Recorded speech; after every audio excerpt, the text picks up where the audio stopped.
I want to make something very clear in our role here as journalists speaking to the country with what's going on now. I think we have to remember this insurrection is not a political debate between competing views in America. We are dealing with a crime against the nation. So as journalists, we should not be covering two legitimate sides of what happened on Wednesday. We're covering a crime scene. We're covering the investigation of the crime scene and the prosecution. The defendants have a right to due process. They have a right to deny the charges against them.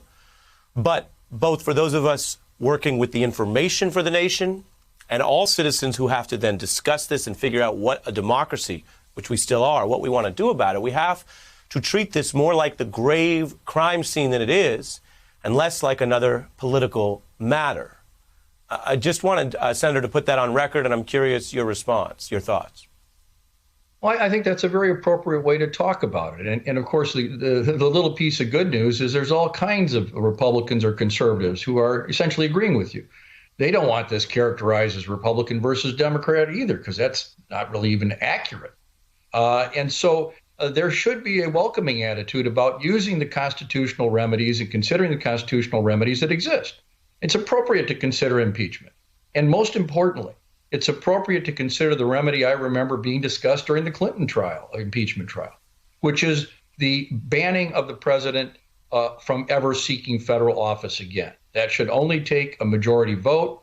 That should be in the interest of every Republican and every Democrat to simply know that this guy could not come back and mount a movement to run again. He's already trying to call this his first term, even as he admits that he won't be sworn in on January 20th. So, yes, I think the way you're phrasing it is very appropriate, and it actually allows people to come in. Juanita, I'm curious your views on that, because this is a difficult thing anytime you ask everyone to get out of the mode we're in. Even before you get into politics and ideology, it's human nature to continue the way we were. And so people see a headline, even a bad one, and then they go back to process it the way they did the week or the month before. But what happened Wednesday and the accountability for this political violence, for this attempted terrorism, violence pursuing a political goal, the intimidation of the government, the overthrow of the government, requires everyone who's serious about this or factual to get out of the usual metrics and understand, if you think and understand what happened, then what do you want to do with civic power, including we've got a new government coming in, a new administration coming in. What do you want to do about it? Juanita?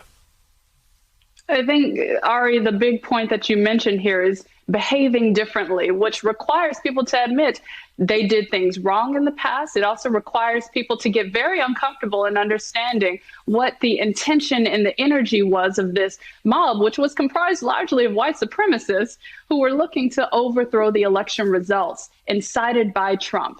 And that willingness to state the uncomfortable truth that this isn't new in our country. This is exactly a reflection of Americans, and that they actually have to confront it. So that behavioral shift that you mentioned, Ari, I truly hope that we can see members of Congress do that, because what we need is this accountability.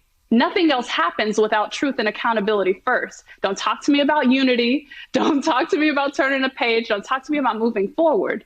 Literally, what are you going to do to prevent this from happening again, and to holding the individuals who incited this accountable? Yeah, and I appreciate your point there, Juanita, and I want to play a little something from Jim Clyburn for the senator, but unity is a concept in politics, and there's reasons for that. Unity is not a concept in a murder investigation or a murder trial. We don't speak of unity because it's irrelevant. Either there was a murder and you punish it, or, and I'm a lawyer, if you find that the facts change, the evidence changes, the person you thought was involved wasn't, mitigation, let's deal with the facts. But at no point do you ever say, well, having gone through the murder evidence, we do need to talk about unity between the accused murderer and others, whoever they may be. That doesn't compute, that doesn't scan. And so the categories we use in the days ahead, I think, matter a great deal. And I say that, again, in my role, my job, keeping an open mind. If the evidence changes or certain individuals are accused and they are found by a jury that appears to be not guilty, so be it. I'm open to the rule of law, unlike, obviously, those individuals at the crime spree. But it's that taxonomy, Senator, that I'm thinking of and not politics. I want to play, before I lose you, Jim Clyburn in the House on the impeachment process. Take a listen.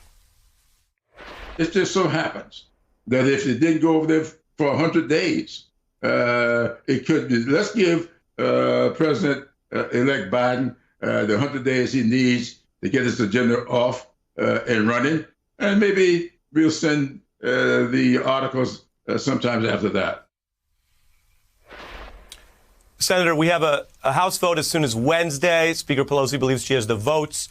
Your view then on what is the right substantive course after that? That's one view from Clyburn. Well, Representative Clyburn's a great leader, and I think this could have real merit to it. You know, they should make a political judgment, and it's a political act, the Impeachment Act. What would be the right time for the Senate to receive this? They don't have to receive it right now. As you remember with Clinton, it was actually one Congress that impeached and another Congress that tried him. It jumped over to two Congresses. So I believe this can be done. I do understand the desire to, of course, give Biden a chance to have his first 100 days.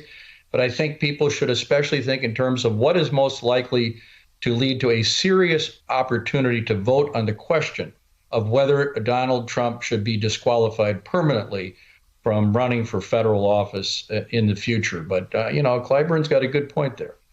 Hey, I'm Ari Melber from MSNBC. You can see more of our videos right here, or better yet, subscribe to our YouTube channel below. You could have been anywhere in the world, but you're here with us, and we appreciate that.